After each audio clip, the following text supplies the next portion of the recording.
Subscribe now, or forever face the consequences of your own actions. Review time again, and just in case you didn't read the description of this video, I'm reviewing Darwin's Paradox. That's right, we got some octopus action coming up.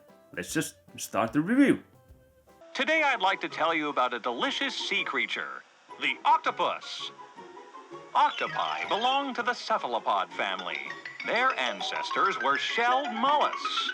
Darwin's Paradox. Now the first thing that really caught my eye when I saw this game was the animations and just the style. I think it looks fantastic. It's like a really cartoonish looking or animated movie style, so yeah, I was really into that. Just the whole vibe of the game, it's so colorful and so awesome. It looks great. It looks like candy on your screen. But what is the point of this game? What is the whole meaning of this game? What is the story? We'll start with story here. So it's fairly simple. You and your octopus friend are playing under the sea and well, suddenly you get abducted or fished out. I mean, the world in this game is there are aliens who have invaded Earth, but apparently humans are clueless to that, and they run this food factory. And guess what? One of the ingredients are fishes, or octopuses at least. So they need you because they want to make delicious food out of you. So them being aliens and taking you out of your habitat, is that abduction, or did they still just fish you out?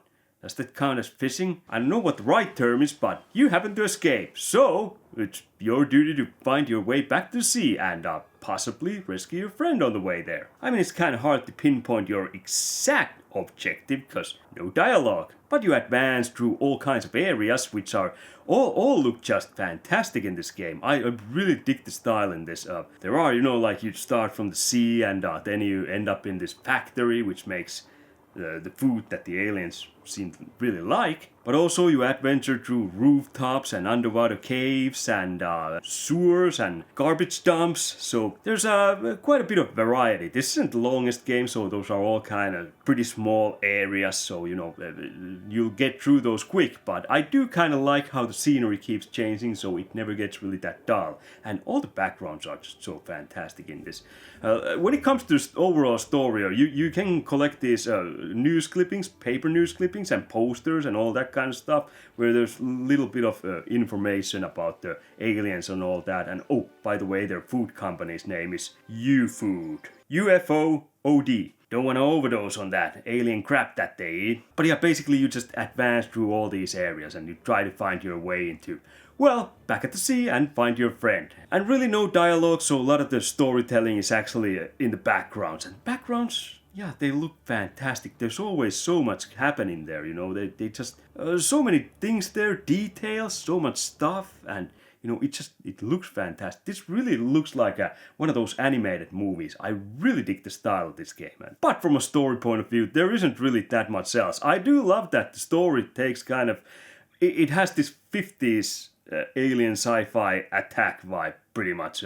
Just the overall, sound design, the musics, and all the graphical styles, and just the UFOs themselves, and all that kind of, all the aliens and all that. They really do have this kind of 50s sci-fi aesthetics that I really do dig. But yeah, that's about it for the story. Next, let's talk about gameplay. Well, you're an octopus, so you wobble around with your 8 tentacles. I mean, if you're underwater, then it's, more smooth. You can swim quite fast. There's dash buttons, so you can dash underwater. And water is the element where octopuses are at their most agile, and you can really see it in the gameplay too. There's also dry sections where you walk on land and all that. So, you kind of wobble semi-slowly forward. It's not the fastest pace, but yeah, it's not so slow that it'll piss you off. And like I said, the game's pretty short, so it never bothered me. You can jump when on dry land. You can also walk on walls and ceilings, which is kind of cool. So that adds kind of more to it. This game, it looks 3D as hell, but it's not. The gameplay is 2D, where you can only move, left or right, or up and down, depending where you are. But yeah, those are the only directions you can move, which sometimes I kind of wanted to adventure more in the background and foreground, because everything looks so great in this. But yeah, it is in its core a 2D platformer slash puzzler. It's got some light puzzling. Nothing too demanding. I mean, I made it through this game and I didn't have to open YouTube once. Yeah, that's how you know it's pretty easy. Not really a brain for puzzles, you know? But yes, pretty basic platforming, but just in a really nice looking settings. And underwater, like I said, you can dash, but you can shoot ink. Because you're an octopus, obviously you can shoot ink, and you can use the ink sometimes when there's cameras or maybe there's some enemy fish or something. You can shoot the ink and then you can just swim around in the ink so they don't see you. But the ink actually disappears quite quick, so you better be shooting that ink more. So you won't get naked in front of the enemies or cameras or anything like that. Because usually when someone sees you, it's game over, you get killed pretty fucking quick. You can try to escape, but there really are, in most situations, it's almost impossible. Or I just suck, but still. Which is actually a nice transition to. This game is pretty much stealth-based for the most parts. Yeah, you go around, you have to avoid cameras, you have to avoid all the aliens, or people or cars and stuff like that. So yeah, you oftentimes have to go from cover to cover, or because you're an octopus, you can actually camouflage yourself. You can just press a button and your octopus does this chameleon stuff where it blends into the scenery so the enemies and cameras and all those won't see you. Because octopuses, was it octopies? Octopuses? Well, octopus fishes, they can actually do camouflage in real life too. They do utilize that too. But the ink shooting is actually not totally useless on dry ground either. You can interact with all kinds of levers and all that kind of stuff when you shoot your ink. I mean, there are regular levels which you can just pull with your tentacles, but then there are some switches which are higher up or somewhere in the background, so you have to actually shoot them with the ink. It's not like it's totally useless when you're out of the water, if you catch my drift. But yeah, gameplay-wise, this is mostly a 2D stealth platformer with little puzzling elements too. Sometimes there's stuff that kind of switches up the gameplay or how you move around and all that. Like underwater, there are these moments when there's this lantern fish that's attacking you, so you have to swim around real fast and get through these tight narrow spaces so it can't fit and chase you. So yeah, there are things like that kind of switches things up and gives it more action-y feel to the game. So it's not all about just hiding and doing puzzles. There are some of those scenes where you have to move quickly and escape something, or watch out for something. And it's around 2-hour game. It doesn't really in the end need that much variety, but it does give it some nice variety, and I really enjoyed it, and all the variety that I got, all the different gaming sections in this. But then there's my probably favorite aspect of this game, and that's gotta be the graphics overall. I really do dig how this game looks. Your octopus is colorful. It looks like a toy. It's animated so well. I like all the movements when you're going around with the tentacles. Really detailed, I think, all that movement that they did in this game. I really enjoyed all the animations and all that. All the enemies, they're big hulking aliens, or they look kind of like people, because they're blended in, obviously. They do move nicely, but then there are all the other fishes and all that too, and sometimes you get chased by seagulls and all that, and it all looks fantastic.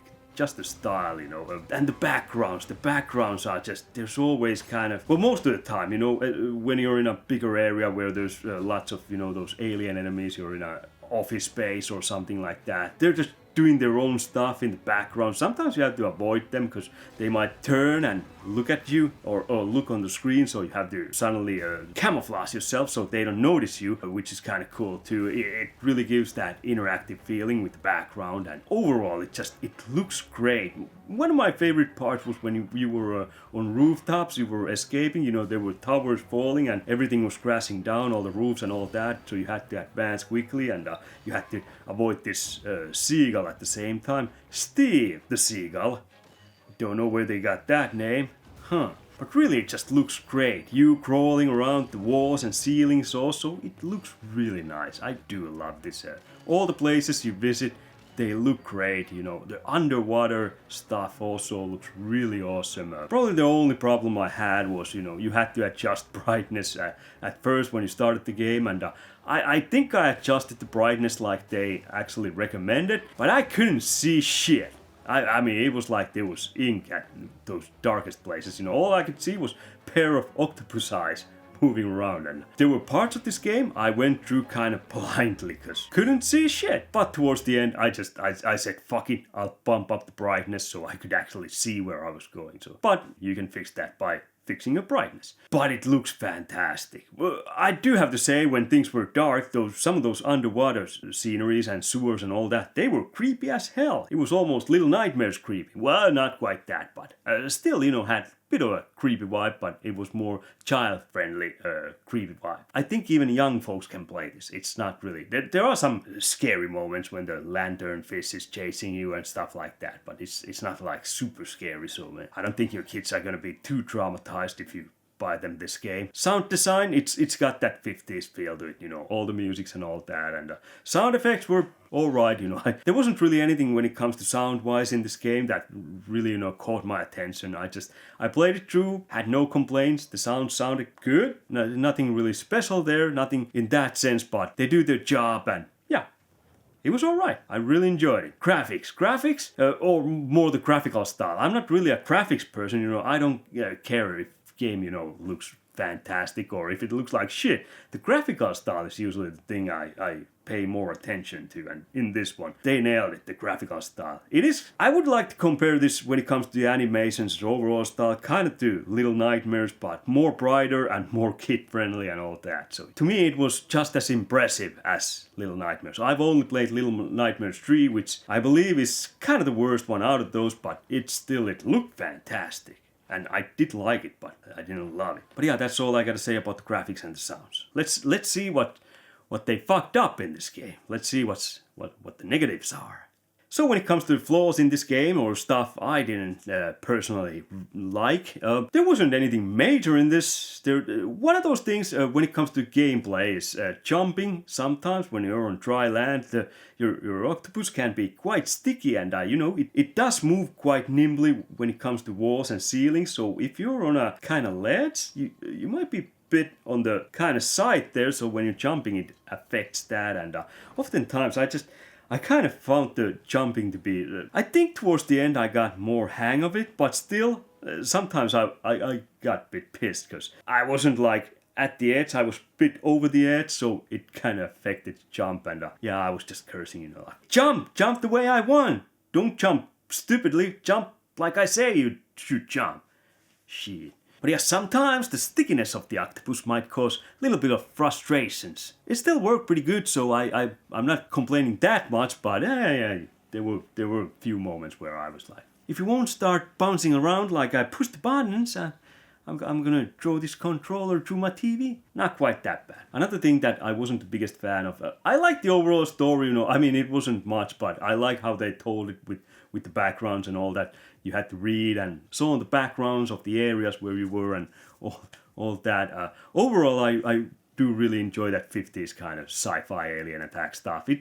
Nothing like mind-blowing in this, but it was alright. But the ending of this, once you finish the game, that was kind of abrupt, and it was pretty much a blatant sequel teaser and nothing more. So I didn't feel like the story had satisfying ending on any level when it came to that. But to be fair, I'm interested in the sequel. So yeah, you sequel baited me and kind of worked. So screw you. That's a dirty trick. Also, sometimes when looking at the areas, backgrounds and all that, I wish the movement would have been a bit more freeing. Like in Little Nightmares games. I go back to that because this kind of reminds me of kids' version of those. But in those you can move up and down. Towards the foreground and towards the background.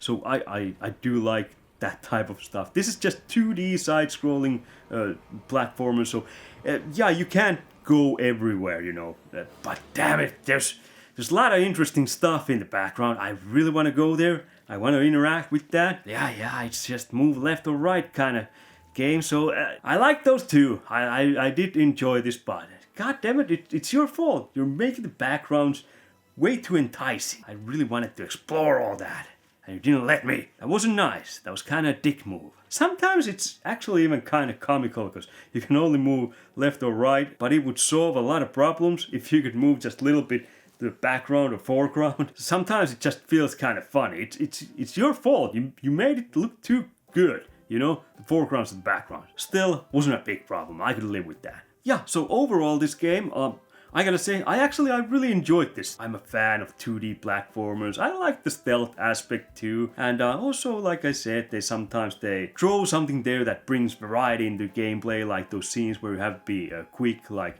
you're on the rooftops and they're collapsing, you have to move constantly and watch out for Steve the Seagull. Really enjoyable, really nice looking 2D platformer. Now the price was only 25 euros. Gameplay you get out of this probably took me like 2 hours, maybe 3 hours, closer to 3 hours, I don't know, somewhere between there. I actually finished this game, so it's not the longest experience. I did miss out on a lot of those newspapers and posters and stuff you can read, because they are collectibles, and I don't think I got even half of those. So you know, if you want to search stuff, there's that also here. A little bit of searching at least. I don't think it'll take you too long to find those if you really concentrate on finding them all. I just I grabbed what I found. Really enjoyed. I never felt like I needed to see them all. It's not like they're that interesting, but they do offer some nice background to the world. When it comes down to it, I really enjoyed my time with this game. Really nice 2D platformer, stealth platformer, with little puzzling elements. Screw it, I'm just gonna slap a score on this game. I think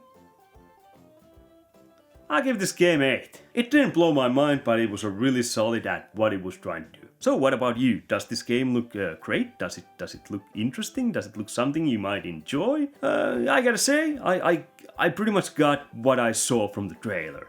I wasn't disappointed in anything. It delivered nice, but short, but nice experience. Kept me distracted for an evening. Actually 2 evenings, because I don't have that much time to play a lot of the times, because I'm a working man, so 2 evenings to get through this. But really enjoyed the experience. Anyway, fuck off, and I'll fuck off, and we'll meet back here when I upload more crap. And octopus fishes, they're pretty great. You can do lots of stuff with them. They're really intelligent creatures. Probably a lot more intelligent than me. I don't even... What's the plural of octopus fishes? I want to say octopies. I think it was octopies. It sounds so weird. Pie. AI says, and that's never wrong, that the most common and accepted plural of octopus is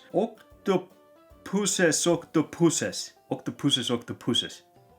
I have never heard of that. While sometimes used based on a misconception that the word is Latin, octopi is also commonly accepted. The technically accurate plural based on the word's Greek origins is octopodes. Okay, so octopi works too. And octopuses.